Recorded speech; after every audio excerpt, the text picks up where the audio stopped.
our team is working on developing and miniaturizing electrochemical sensors integrated with biomolecules. So in this presentation, I will first give you a brief background introduction, why we need to integrate biomolecules into an electrochemical system, and what is the method that we use to let the biomolecule play a role in the system, and how it works in millimeter scale commercial electrochemical cells. What is the challenges in miniaturizing these sensors, and how we can, by changing the geometry of the electrode, we can improve the performance of the microscale sensor. So there are more and more applications of on-site detection of chemical hazards in homeland security, public safety, and even environmental control applications. And because some of those chemicals are electroactive, electrochemical sensors are very good candidates to use to develop portable sensors for this kind of application.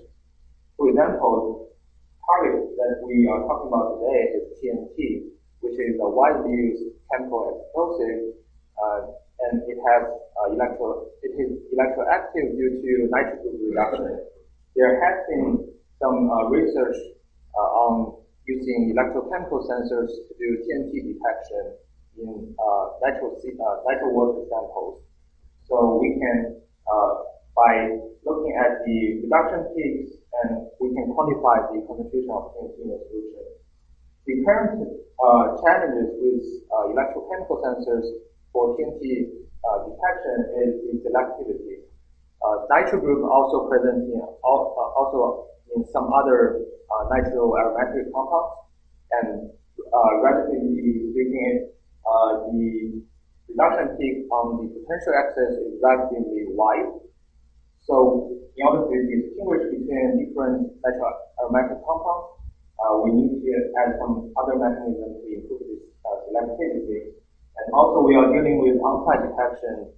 The amount of TNT is very small, so there's probably a very large background signal. The way that we want to improve the selectivity is to introduce a biomolecule called mosaic particle. It is derived from the natural mosaic virus. It has a nanorods structure that's cultured in bacteria, and the structure is formed by chemical arrangement of thousands of co-proteins. And on each of the co-proteins, we can actually genetically modify it to selectively express bonding peptide. So in this work, we have been modified the co-proteins that it express 12 amino acid sequence bonding peptide, which is proved to be very selective to TNT. So in our work, we want to develop a method to integrate the biomolecules into an electrochemical sensor to improve the selectivity of TNT sensing. And we want to study if it is feasible to apply this method to develop a portable microscale TNT sensor, and how the electrogeometry we can change to improve the sensitivity of the microscale TNT sensor. So the way that we introduce the biomolecule into our system is due to the diffusion coefficient modulation. The current of TNT reduction is not only related with the concentration of TNT, but also related with the diffusion coefficient. So compared with the free TNT molecule, VLP, which is the biomolecule, is a very large particle compared with TNT. If we look at the molecular weight, it's around 160,000 times larger than that. If there's no VLP in the system, if we increase the concentration of TNT, the reduction current peak will increase linearly. If we have the VLP in the system, the free TNT molecule tends to bind on the surface because of the bonding between TNT and the bonding peptide. And this composite particle shows a very low diffusion coefficient. So in this case, it lowers the effective diffusion coefficient in the system. So the current level is much lower than without the VLP. And of course, it depends on the bonding efficiency between the two particles. At some point, when all the bonding site on VLP has been occupied by TNT molecules, the differential current will tend to saturate, because if we further increase the TNT concentration, it will not affect the diffusion of the TNT. So in millimeter scale commercial electrochemical cells, we use 24 millimeter square working electrode, and we have verified our assumption. And the differential current that generated is about tens of microamps if the TNT concentration is around below 10 micrograms per mil. And the advantage of this method is the differential current is generated from the selective bonding, and there is no need for us to modify the electrode. There's no need to functionalize the electrode. But also there are some challenges with this method. The first one is, because we are measuring the differential current, the current level is always lower than the absolute current we are measuring. And of course, we need to do a mathematical calculation, subtraction, so the current level will increase, the noise level will increase. And also we are using biomolecules, so we cannot use very high salt electrolyte, which is limitation in the system. In the on-site detection of TNT, usually the volume of the sample is limited, so we need to scale down the sensors, which limited the area of our electrode. So if we decrease the area of the electrode from 24 millimeters squared down to 12 millimeters squared, even down to 1 millimeter squared, we see that the slope, which represents the sensitivity of the sensor, and the actual current level of this differential current decreased sharply. So it is due to a reduced area of charge transfer, and also a limitation from this method. So in microscale sensor development, we need to improve the sensitivity in order to make it feasible for using this method.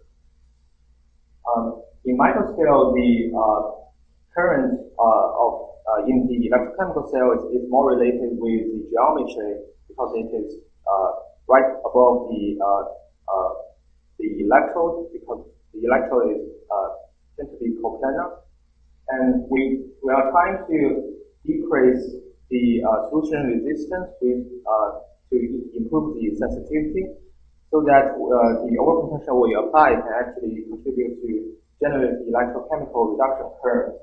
So the two ways that we reduce this solution resistance, the first one is to change the geometry to make the gap between electrodes to be lower, so that we decrease the conduction path length between the two electrodes. And also we can keep the same footprint, but using an electrode instead of the band electrode, so we can lower the average parallel resistance between the electrode. So we developed the lab-on-chip platform to study the geometry, the influence of geometry to the sensitivity.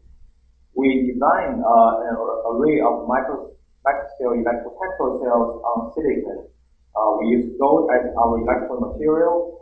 There's a PIMS layer bound on it to form a certain microliter of reaction chamber, and we keep the footprint and also the area of each electrode to be constant. We decrease the gap between the two electrodes from 200 microns down to 50 microns, and we see that the slope, which is the sensitivity of the sensors, increase, and also the current level of this differential current also increase from 100 microns to 50 microns. both the sensitivity and actually the current level increased about twice. And if we're using 200 microns, we actually cannot see any difference between if we increase the concentration of TNT, so we actually lose the sensitivity. So in this case, for the microscale sensor design, we are trying to avoid the design that has a very large gap in the electrode. And if we changing the design from the band electrode to interdigitated electrode at high TNT concentration, the current level of the differential current increased about 10 times. So this is due to the lowering in the average parallel resistance. So in summary, we developed a method to integrate biomolecules into an electrochemical system to improve the selectivity of TNT sensing.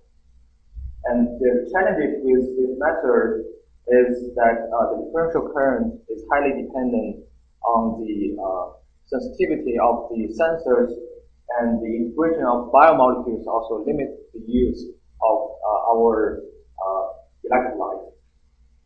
By changing the geometry of and design of microscale electrochemical cells, we are able to increase the sensitivity and make it feasible for development of microscale sensors using this method.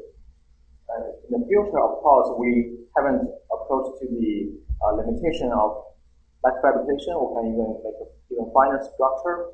We can also even keep the same footprint, but design a 3D electrode to improve the surface area of the electrode to further improve the sensitivity. And I want to acknowledge my funding agency and our colleagues at University of Maryland. Thank you very much.